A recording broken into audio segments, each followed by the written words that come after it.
नमस्कार बच्चों, जैसा कि आपने पिछले व्याख्यान में पढ़ा मगध साम्राज्य का उत्थान और उसमें आपने 3 चरण पढ़े।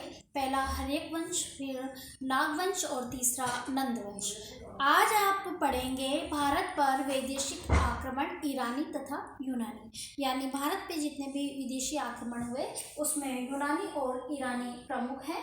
और इसकी हम प्रस्तावना लेते हैं कि जिस समय उत्तरी पूर्वी भारत में मगध साम्राज्य के नेतृत्व में भारत की राजनीतिक एकता स्थापना हो रही थी, उस समय भारत का उत्तर पश्चिमी प्रदेश आधुनिक पाकिस्तान के अनेक छोटे छोटे बड़े बड़े राज्यों में विभक्त था। इन राज्यों में परस्पर प्रतिस्पर्धा, ईर्ष्या एवं देश ने राजनीतिक दृष्टि से तथा उत्पादन व व्यापारिक रूप से आर्थिक दृष्टि से इस क्षेत्र पर पहले ईरानी और तत्पश्चात यूनानी आक्रमण हुए। इन प्रथम विदेशी आक्रमणों के ने बाद में शक, पहलव तथा कुषाणों को भारत पर आक्रमण करने के लिए मार्ग प्रशस्त किया।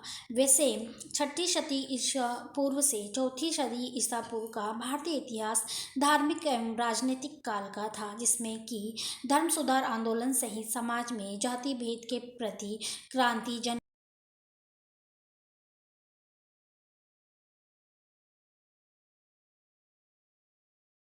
वाणिज्यवाद व नगरों का अभ्युदय आदि की जन प्रक्रिया सम्मिलित थी। इसके दूसरी ओर विदेशों का आकर्षण भारत से व्यापार करते हुए इसके उत्पादन साधनों पर एकाधिकार करने के लिए आक्रमण की प्रवृत्ति में ढल रहा था। इसलिए पहले भारत के पश्चिमी भागों पर ईरानियों द्वारा और बाद में सिकंदर महान द्वारा आक्रमण किया गया। तो सबसे पहले हम लेते हैं विदेशी आक्रमणों में ईरानी आक्रमण। ईरान से भारत के संबंध अत्यंत प्राचीन काल से थे। सर्वप्रथम आर्य जाति ने ईरान में प्रवेश किया और बाद में उन्हीं की एक शाखा भारत में आकर बस गई थी। ऋग्वैदिक काल में ईरानी आर्यों तथा भारतीय आर्यों का संपर्क था। उनकी भाषाओं और देवताओं में समानता का प्रमाण 1400 ईस्वी पूर्व का पश्चिम एशिया के बोगजो कोई का शिलालेख है, किंतु उत्तर वैदिक काल में ये संपर्क टूट सा गया था। बौद्ध जातक कथाओं के अनुमान से 700 ईसा पूर्व ईरान तथा भारत से व्यापारिक संपर्क थे, परंतु इन संपर्कों का ठीक संकेत हमें 6ठी शती ईसा पूर्व से प्राप्त होता है।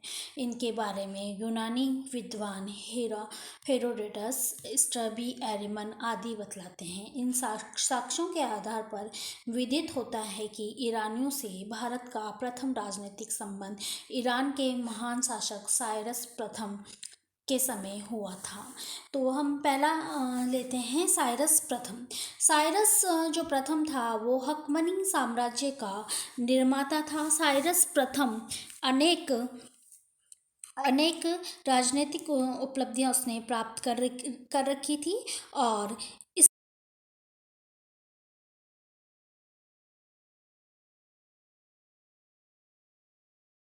को नष्ट किया तथा आगे बढ़कर अण्वकों तथा व प्रथकों को पराजित किया।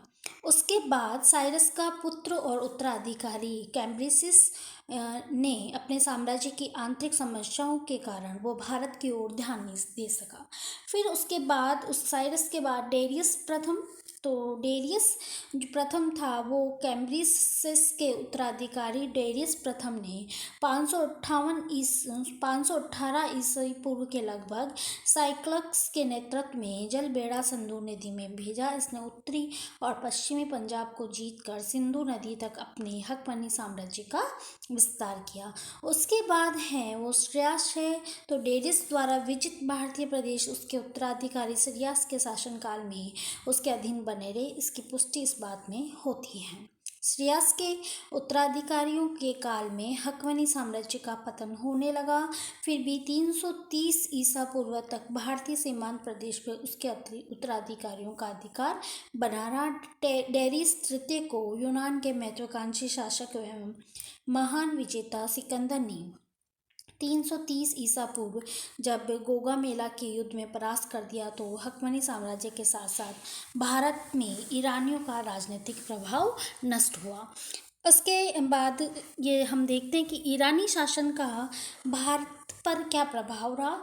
तो ईरानियों के आक्रमण का भारतीय राजनीति में कोई गंभीर प्रभाव नहीं पड़ा। उनके द्वारा की गई उत्तर पश्चिमी भारत की विजय महत्वहीन और शीघ्र नष्ट होने सिद्ध हुई। सिकंदर के लिए भारत विजय का मार्ग प्रशस्त करने में ईरानी आक्रमण का महत्वपूर्ण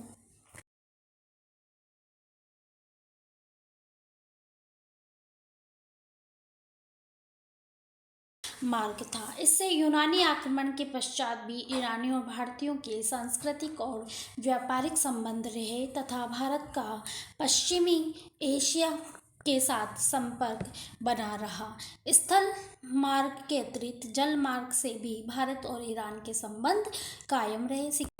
सिकंदर के आक्रमण से पूर्व भी यूनानी दार्शनिक भारतीय विचारकों के संपर्क में आ चुके थे एवं ईरानियों की ओर से युद्ध करने वाले भारतीय सैनिकों के साहस एवं पराक्रम से यूनानी विचारक प्रभावित हुए। भारत में चांदी के ईरानी सिक्कों का प्रचलन हुआ और ईरानी मुद्रा ने भारतीय मुद्रा कला को प्रभावित किया। मेगस्थनीज के वर्णन के आधार पर यह ज्ञात होता है कि भारतीय शासकों ने कतिपय ईरानी प्रथाओं को स्वीकार कर लिया। चंद्रगुप्त मौर्य द्वारा केश धोने का उत्सव मनाना, स्त्री अंगरक्षकों की नियुक्ति, एकांत में निवास करना आदि ऐसी प्रथाएं भी थी। कुछ विद्वानों के अनुसार ईरानी स्थापत्य कला ने भारतीय स्थापत्य कला को प्रभावित किया। इनके अनुसार ईरानी शिलालेखों से ही अशोक ने शिलालेखों की प्रेरणा प्राप्त की तथा पत्थर को चिकना करने की कला भी भारतीयों ने ईरानियों से सीखी। स्तूप बनाने की कला भी ईरानियों से भारतीयों को प्राप्त हुई, परंतु इसमें कुछ इतिहासकार इसका विरोध करते हैं।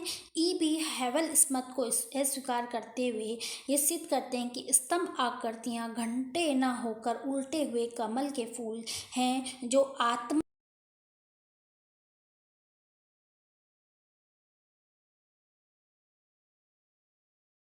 आक्रमण तो खत्म हुआ और हम ये लेते हैं कि यूनानी आक्रमण। सिकंदर महान यूनानी जो शासक था जिसे ने विश्व विजेता का सपना देखा था। तो ईरानियों के पश्चात भारत पर आक्रमण करने वालों में यूनानी प्रमुख हैं।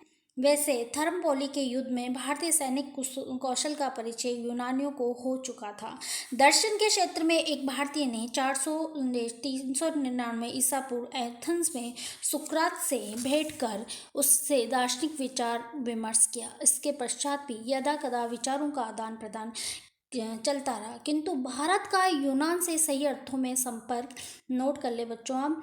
ईसा पूर्व चौथी शताब्दी में सिकंदर द्वारा भारत आक्रमण के समय हुआ। अब यहाँ पर ये बात होती है कि ऐसा क्या कारण थे जिसके कारण सिकंदर ने भारत पर आक्रमण किया।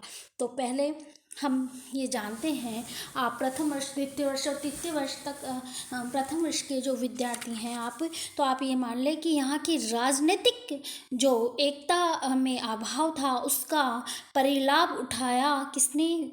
विदेशी आक्रमणकारों, चाहे वो ईरानी हो, चाहे वो यूनान के हो, चाहे वो मुगल हो, चाहे वो अंग्रेज हो। तो यहाँ पर बात चल रही है यूनान की। तो यूनान का जो शासक था सिकंदर, उसने यहाँ की जो राजनीतिक एकता में अभाव था उसका पूर्णतः लाभ उठाते हुए यहाँ पर आक्रमण किया और उसमें उसको सफलता भी प्राप्त की और यहाँ के शासकों ने ही उसे आक्रमण करने के लिए प्रोत्साहित भी किया।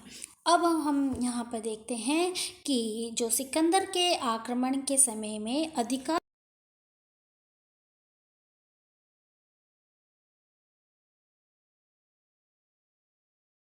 विदेशी आक्रमण के सम्मुख परास्त हो गए। ये बहुत बड़ा कारण था जिसके कारण यूनान के जो सिकंदर था उसको यहाँ पर उसको सफलता प्राप्त हुई।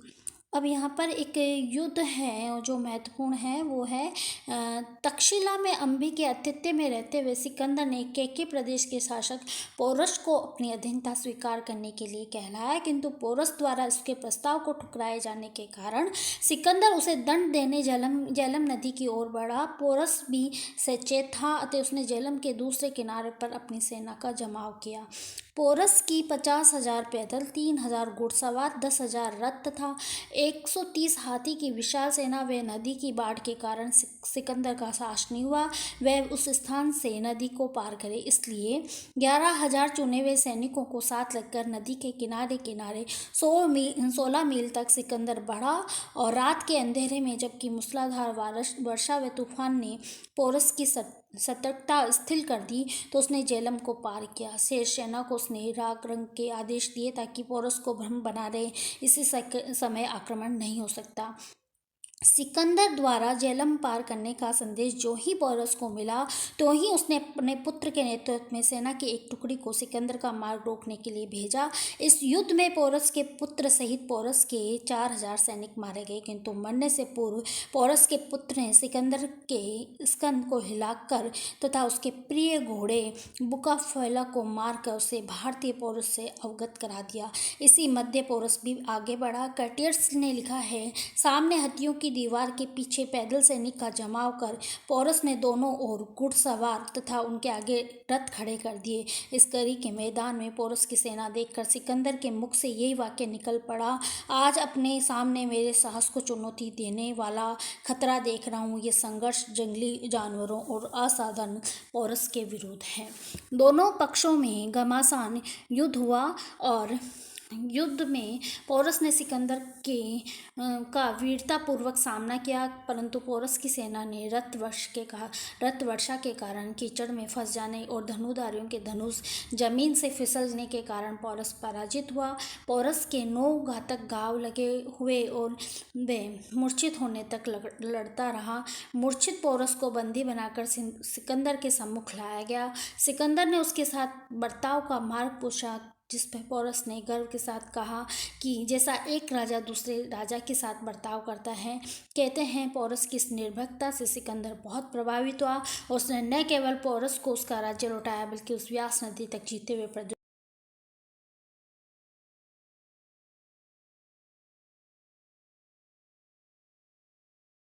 बस्त अथवा झेलम की युद्ध की याद में सिकंदर ने अपने स्वामी भक्त घोड़े के नाम पर बुकाफला तथा अन्य नगर निकायों का निर्माण भी कराया। तो यहाँ पर देखा कि जहाँ सिकंदर एक महान विजेता था वहाँ पे वो यहाँ पर उसकी उदारता का परिचय भी हमें मिलता है। यूनानी सैनिक आगे बढ़ते रहे और फिर एक ऐसा समय आया कि यूनान की सेना ने अपने सेनानायक यानी राजा सिकंदर का साथ देने को मना कर दिया और सिकंदर ने ये भी एक ओजस्वी भाषण दिया कि यहाँ तक कहा कि जिसकी इच्छा हो वो साथ चले और जिसकी अनिच्छा हो वह यूनान लौट जाए। जहाँ वह कहे कि वह अपनी राजा को गरजती नदियों के खतरे में है, क्रोधित हथियों की दया पर तथा शत्रु की उदार तरफ पर छोड़ आए, किंतु सिकंदर के किसी भी अभिनय का प्रभाव नहीं पड़ा अतः विवश होकर उसे वापस यूनान लौटने की घोषणा करनी पड़ी। समस्त सेना इसका हर्ष के साथ स्वागत किया और सिकंदर ने अपनी विजय की पूर्व सीमा निर्धारित करने के लिए यूनानी देवताओं के नाम पर पत्थर के बाहर विशाल वेदी का स्तंभ बनवाए तथा विधिवत उनकी पूजा भी की। सिकंदर को लौटते हुए मार्ग में मालव तथा शूद्रों के आक्रमणों से हानि उठानी पड़ी, यहाँ तक कि सिकंदर को गंभीर चोटें भी लगी, किंतु सिकंदर ने योग्यता से युद्ध भी जीत लिया। डॉक्टर जायसवाल के अनुसार दोनों पक्षों ने परस्पर संधि कर ली। मालव व शूद्रक के राज्य से निकलकर खतरे वसती सौगंधी व मुक्षिकर्ण जैसे गणराज्यों से युद्ध करता हुआ सिंधु नदी के मुहाने पर स्थित पटल पहुंचा, जहां इस राज्य ने भी यूनानी विजेता की अधीनता स्वीकार कर ली। सितंबर 325 ईसा पूर्व सिकंदर ने पटेल से बलूचिस्तान प्रस्थान किया। यहाँ से 300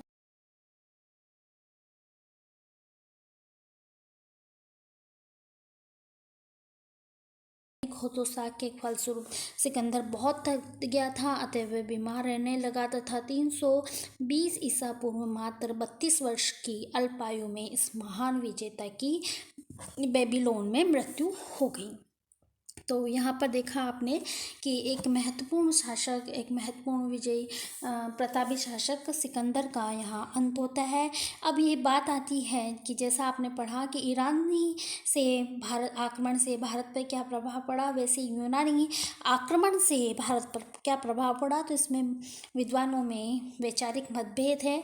कुछ कहते हैं कि सिकंदर भारत में 19 माह रहा, और इस विषय पर इतिहासकारों में मतभेद है कि कुछ कहते हैं कि सिकंदर आंधी की तरह आया और तूफान की तरह भारत से चला गया, अतः भारत में उसका प्रभाव कुछ भी नहीं हुआ। किंतु ये कहना असंभव है, क्योंकि यहाँ पर उसका बहुत सारे प्रदेशों पर इसका बहुत प्रभाव पड़ा। सिकंदर के आक्रमण के फलस्वरूप यूनानी एवं भारतीय दोनों को यूरोप एवं भारत के मध्य थल और जलमार्ग की जानकारी मिली। ये एक बहुत महत्वपूर्ण प्रभाव है। भारतीय विद्वानों के संपर्क में आने के पूर्व यूनानी लोग अपने को संसार का ज्ञानी मानते थे, किंतु परस्पर विचार, युद्ध कला, स्थापत्य आदि दृष्टियों से भारतीय ज्ञान ने यूनानियों के भ्रम को दूर कर दिया।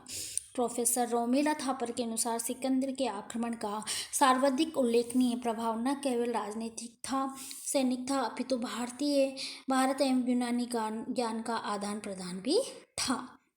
मुद्रा व मूर्ति कला पर भी यूनानियों का प्रभाव स्पष्ट रूप से पड़ा। सम्राट कनिष्क द्वारा बनाई गई गांधार शैली की मूर्तियों पर यूनानी प्रभाव